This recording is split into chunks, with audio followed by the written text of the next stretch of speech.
Le sismomètre ECI, c'est un instrument très compliqué qui a une structure en poupée russe. Le cœur de l'instrument est constitué de 3 pendules sismiques qui sont positionnés à 120 degrés l'un de l'autre et qui enregistrent les vibrations du sol dans les 3 directions de l'espace. Et c'est un peu comme une balance finalement. Et ce qui va se passer, c'est que quand le sol bouge, eh bien, le pendule se met à osciller.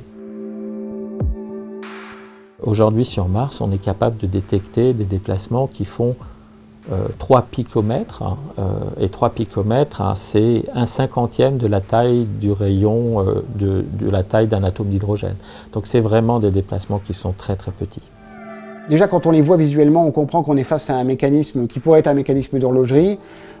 Chaque pendule est totalement unique. Il n'y a pas un seul pendule qui ressemble à un autre, ils ont tous leur personnalité et ils ont été sélectionnés parce qu'ils étaient les meilleurs. En fait, les ingénieurs en ont fabriqué un grand nombre.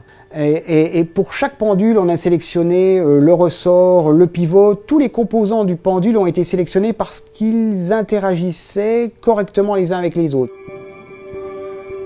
Ces 3 pendules sismiques, qu'on appelle très large bande parce qu'ils sont sensibles à des gammes de fréquences, des gammes de vibrations assez larges, sont épaulés par 3 autres petits capteurs qui ont été fournis par l'Angleterre, qui sont sensibles à des variations de plus haute fréquence. Finalement, ce sismomètre fonctionne comme une sorte de récepteur d'ondes, un petit peu comme un système de radiographie ou un système d'échographie.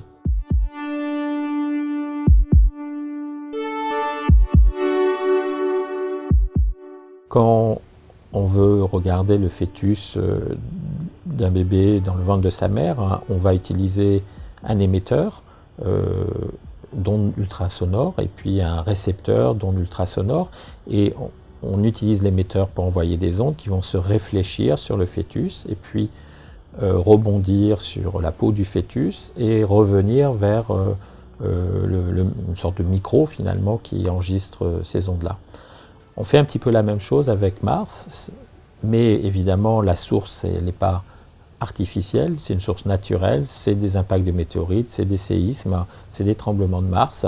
L'intérieur, donc à chaque fois que vous avez des discontinuités, un petit peu comme finalement la peau du fœtus, eh bien les ondes vont rebondir sur ces discontinuités et remonter vers le capteur. Donc c'est une méthode qu'on appelle une méthode de tomographie qui permet donc vraiment de voir à l'intérieur.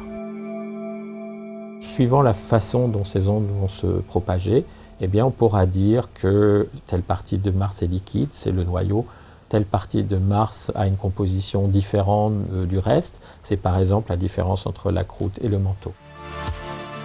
Et avec ça, eh bien vous savez comment est l'intérieur de la planète et à partir de ce moment-là, vous pouvez faire de meilleurs modèles pour savoir comment elle évolue dans le temps.